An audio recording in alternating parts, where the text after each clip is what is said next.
গা ঘিন ঘিন করা কিলবিলে পোকাগুলো লাখ লাখ টাকার সম্পদ।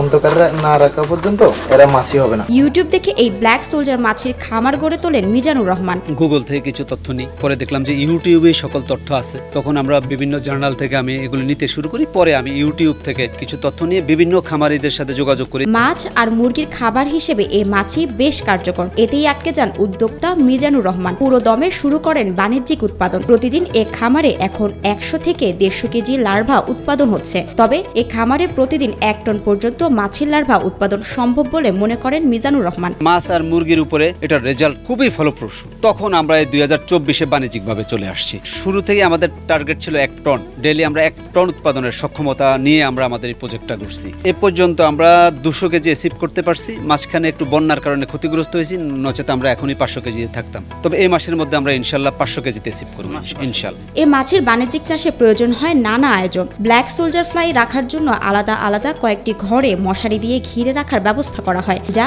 লার্ভা কেস নামে পরিচিত। এই লার্ভা কেসে চলে প্রজনন প্রক্রিয়া। এই প্রক্রিয়ার সময় তাদের একমাত্র খাবার হলো পানির ছিটা। কেসিং করার পরে 2-1 দিন পরে ডিমটা বাচ্চা ফুটারি। এর কিছুদিন পর তারা ডিম দেয়। মাছি যখন ডিম দিবে, ডিম থেকে এই ছোট বাচ্চাটা হবে। ডিম দেওয়ার স্থান বড়ই অদ্ভুত। একটি বালতি, তার উপর দুপাশে থাকে সাজানো কাঠের টুকরোর ফ্রেম। এই টুকরোকে একত্রে বেঁধে রাখা হয়েছে। ওই কাঠের টুকরো ফাঁকে ফাঁকে গিয়ে মাছি ডিম পেড়ে জমিয়ে রাখে। ওই যে কাঠটা দেখেন না, ওই কাঠটার ভিতরে এই ডিমগুলা ফারে। তো ওখান থেকে আপনার চাকু দিয়ে সংগ্রহ করার পরে এই জায়গায় হ্যাসিং করি। হ্যাসিং করার পরে কত 2-1 দিন পরে ডিমটা বাচ্চা ফুটারি। এই হলো 2-1 দিনকার আগের বাচ্চা। 100 গ্রাম ডিম থেকে জন্ম হয় কয়েক শত কোটি মাছির। ডিমগুলো বিশেষ একটি পাত্রে রাখা হয়, যার ভেতরে থাকে সবজি পচানো খাবার। 2-3 দিনের মধ্যে সেই ডিম থেকে ছোট ছোট লার্ভা বের হয়। প্রথমে যা খালি চোখে দেখা যায় না বললেই চলে। পরে কাঠের তক্তায় সাজানো থাকে সারি সারি পাত্র। সেখানে সূক্ষ্ম পোকার খাওয়ার জন্য থাকে পচানো সবজি। পরবর্তীতে সেই লার্ভাগুলোকে খামারের অন্য একটি ঘরে নিয়ে রাখা হয়, যা মূলত লার্ভাগুলোর খাবারের ঘর হিসেবে তৈরি করা হয়। সেখানে রয়েছে সারি সারি ইট সিমেন্ট দিয়ে তৈরি চতুর্ভুজ আকৃতির বেশ কিছু ছোট ছোট হাউস। সব ধরনের শাকসবজি, মাছ, ফল ইত্যাদি এনে পচিয়ে সাথে চিটাগুড় মিশিয়ে পচানো হয়। আর ছোট লার্ভাগুলোকে সেই পচনশীল খাবার দেওয়া হয়। সেখানে খাবার খেয়ে পিউপা ও পিউপাতে পরিণত হয় মাছিগুলো। তারপর আবার সেগুলোকে লার্ভা কেসে নিয়ে রাখা হয়। কয়েকদিন পর লার্ভাগুলো কিছুটা কালচে রং ধারণ করে এবং খাবার দেওয়া বন্ধ করে দেওয়া হয়।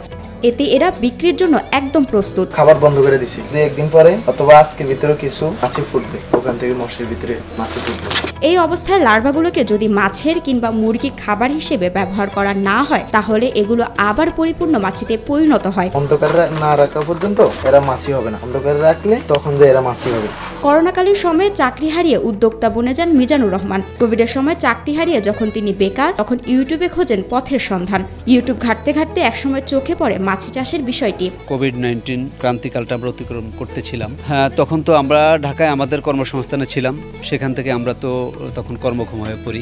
2023 সালের পুরোটা সময় মাছি চাষ নিয়ে নানা গবেষণা শেষে 2024 সালে ভোলা চর ফ্যাশন সড়কে কর্তারহাট বাজারের দক্ষিণ পশ্চিম পাশে ওসমানগঞ্জ ইউনিয়নের 6 নং ওয়ার্ড উত্তর ফ্যাশনে গড়ে তুলেছেন মাছি চাষের খামার, যা বন্ধু মাছি নামেও পরিচিত। ফিডের বিকল্প ব্ল্যাক সোলজার ফ্লাই চলে আসছে, যেটা খুব কম খরচে উৎপাদন করা যায় এবং প্রোটিন সোর্সটা খুব বেশি থাকে। তখনই আমি এই কোভিড-19 সময় পড়াশোনা শুরু করি, বিভিন্ন গবেষণায় আমি যুক্ত হই। প্রতি কেজি লার্ভা উৎপাদনের বিনিময়ে খরচ করতে হয় 4 কেজি পচা খাবার। খরচ পড়ে কেজি প্রতি 40 থেকে 50 টাকা করে। বর্তমানে নিজেদের মাছের খামার থাকায় বাইরে তেমন বিক্রি না করলেও শীঘ্রই দেশের বিভিন্ন খামারিদের কাছে বিক্রি শুরু করবেন এই ব্ল্যাক সোলজার ফ্লাই। প্রতি কেজি লার্ভা উৎপাদন করতে গেলে আমাদেরকে 4 কেজি ওয়েস্টেজ খাবার দিতে হয়। ওয়েস্টেজ বলতে আমাদের যে ভেজিটেবল ওয়েস্টেজটা আমরা বাজার থেকে আনি, এটা 4 কেজি ব্যয় করতে হয়। 45 থেকে 50 টাকার মধ্যে আমাদের উৎপাদন কষ্ট। বিক্রিটা এই মুহূর্তে আমরা করছি না, তবে কিছু খামারি ভাইদেরকে আমরা উদ্যোক্তা তৈরির ক্ষেত্রে আমরা সহযোগিতা করব। 20 লাখ টাকা বিনিয়োগে মিজানুর রহমানের সঙ্গী হয়েছেন তার 2 ভাই। এখন পর্যন্ত ঘোড়ার গতিতে চলছে তাদের ব্যবসা। আমার সাথে আরো আমার দুইটা উদ্যোক্তা আছে। আমার ছোট ভাই, ওরও আমার সাথে এই উদ্যোগে শরিক হয়েছে। কোনো দিকেই আমরা এখন পর্যন্ত ইনশাল্লাহ ঝুঁকি নেই। এদিকে এই খামারে মিজানুর রহমানের পাশাপাশি তার ভাইরা এই খামারের দেখাশোনা করেন। এই টাকা দিয়ে করতে চান ইসলাম ও মানুষের খেদমত। আমরা মসজিদ মাদ্রাসাতে খেদমতে আছি। তো আমাদের যে সামান্য পুঁজি, এটা দিয়ে আসলে কিছুই করা যায় না। যেটা টাকাটা আসে উদ্ভিদ টাকা দিয়ে আমরা যেন মানুষের কিছু খেদমত করতে পারি, ইসলামের খেদমত করতে পারি এবং জনগণের খেদমত করতে পারি, দেশের খেদমত করতে পারি।